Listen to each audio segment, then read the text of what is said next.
Video lesson 5.1, the introduction to the Cold War, also known as Brr, it's cold in here.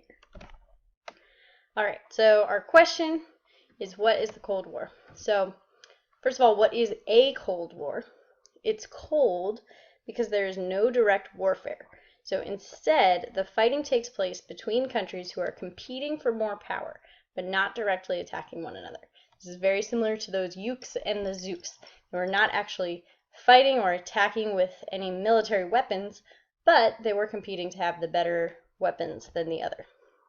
So in the Cold War, with a capital C, capital W, there were two sides, the United States and the USSR, or Soviet Union.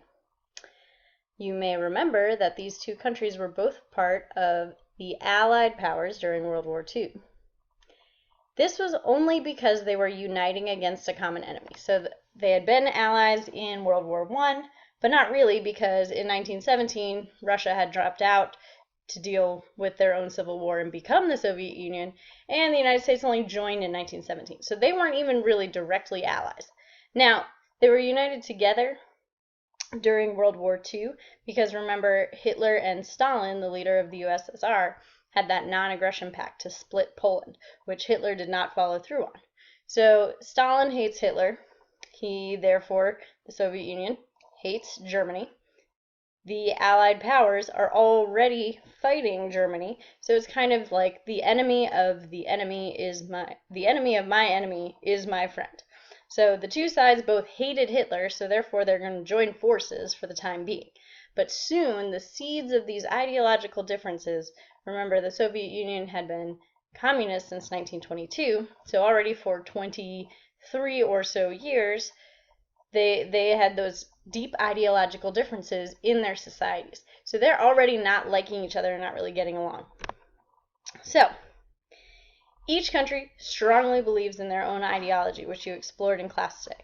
So we have communism and capitalism. Remember that communism values equality over freedom, and capitalism values freedom over equality. As you know from our word of the day, an ideology is a set of beliefs that forms the basis for political and economic practices. So you in class today, you analyzed some of those beliefs and differentiated them from the practices, such as state control over the press versus freedom of the press. Communism, again, just a refresher, was where the government controls the economy and the wealth of a country, where citizens are controlled by the government and should work towards the benefit of the country as a whole. Whereas capitalism, the government and economy are controlled by citizens, so its purpose is to guarantee rights and freedoms.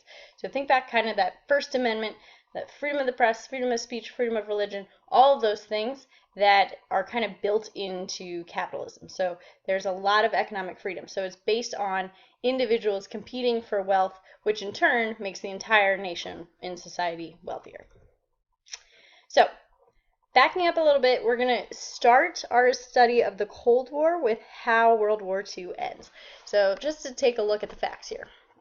The United States has completely recovered from the Great Depression thanks to World War II and the way it jump-started industry. So capitalism is definitely going strong.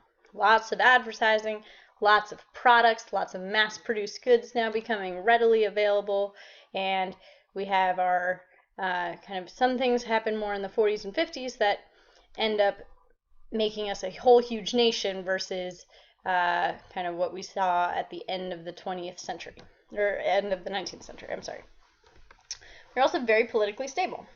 Franklin D. Roosevelt had been president since 1933. He was elected in 1932, inaugurated in 1933. So for the last 12 years, he had been elected to president 4 times, so for 4 terms. So he's elected to his 4th term in 1944, and he dies shortly into his 4th term in 1945, and his vice president, Harry Truman, takes over to finish the term. So he's president, so that should say 1945 to 1948. So his term was technically 1944 to 1948, but Truman ends up being president until 1952. So if you're wondering, I thought presidents only could be president for 2 consecutive terms. You are correct. They only initiated that amendment to the Constitution after FDR was elected for 4 times. Some of his political opponents thought that he was getting too powerful.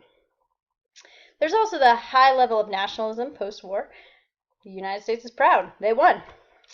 And the other thing is that soldiers are now coming back from the war, experiencing the benefits of the GI Bill.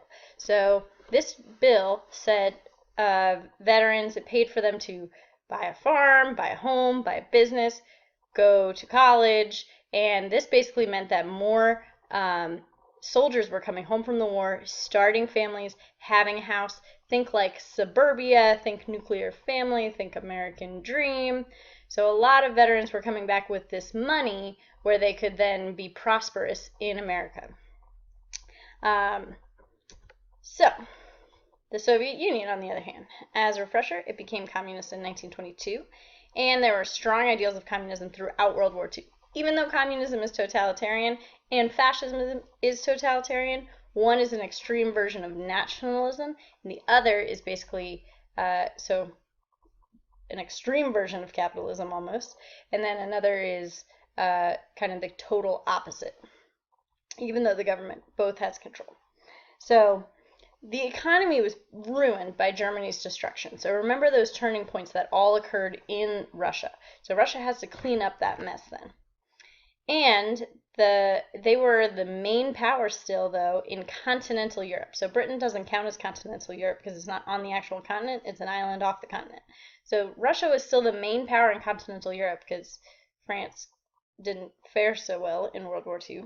And so they're still the most powerful country that kind of remains after World War II. So even though France and Britain are also trying to clean up their mess, and so is Russia, France and Britain were much more economically damaged by World War II.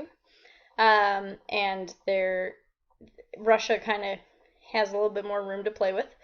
So after the major powers of France, Great Britain, and Germany have faded away, we're left with these 2 superpowers who have opposing ideologies. So just some key terms so that you know what I'm talking about. So Stalin, I've mentioned him. He is known as the premier. So think about it like prime minister, president, premier is what they call their leader. He is elected by becoming the leader of the Communist Party. So he is leader until he dies, basically. And he had lots of propaganda, just like Hitler. Totalitarian still, so all of those techniques are still employed. He had a secret police, which we'll talk about in a few lessons. He was still very dictatorial and was not chosen by the people. The United States were led by President Harry S. Truman. He was also not chosen by the people, but he was the vice president after FDR died. Once again, USSR, totalitarian dictatorship. And so just a thing to note, you don't have to write this starred bullet point down. During this time, instead of being known as the Russians, part of the propaganda of the Soviet Union and of the Communist Party is that the people of the USSR are known as Soviets, and they are typically characterized by the color red. So that's just something to be aware of as we're reading these documents. They're going to be referred to as the Soviets did this and the Soviets did that, right? And the U.S., of course, has democracy and elections. All right, so what are the roots of the conflict between the U.S. and USSR? The United States' perspective is that they thought communism would spread, and they also saw the USSR as a dictatorship, which was a threat to their way of life, which, because it was a dictatorship, it was totalitarian, it meant that there were fewer freedoms for individuals, which obviously capitalist democracies enjoy freedoms and liberties for their people. The Soviet Union's perspective is they felt that they had won World War II and wanted a prize for winning: more land, more power, more resources, more money. So they wanted to control Eastern European countries in order to acquire their wealth. Eastern Europe was obviously economically devastated from World War II. That's what stood between Germany and Russia. So all of those countries such as Czechoslovakia, Austria, Hungary, Ukraine, those were very economically devastated.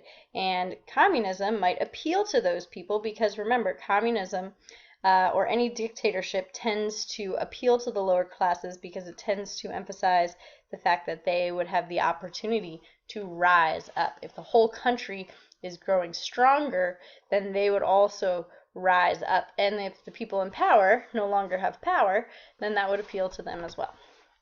So they saw the United States as a threat to their way of life because they allowed for too much freedom without taking care of the little guy, those lower class people. That's why these dictatorships appealed to lower class people. All right, so basically where we're going in this unit, as the 20th century progressed, the US and USSR compete in almost every aspect of society to be the most powerful superpower. So we're talking sports, we're talking weaponry, we're talking political allies and wars and basically everything that you could think of, hoping to win more land, money, and political strength through better weapons, mostly nuclear weapons, which we'll talk about in this unit, and more political influence. So each wanted their ideology to dominate the globe. So by 1991, so we're in 1945 in our class right now, we're going to go all the way up to 1991 in this unit. So by then, almost the entire world will pick teams, whether voluntarily or not. So this Cold War lasts for over 40 years. So about 46 years we're in this Cold War.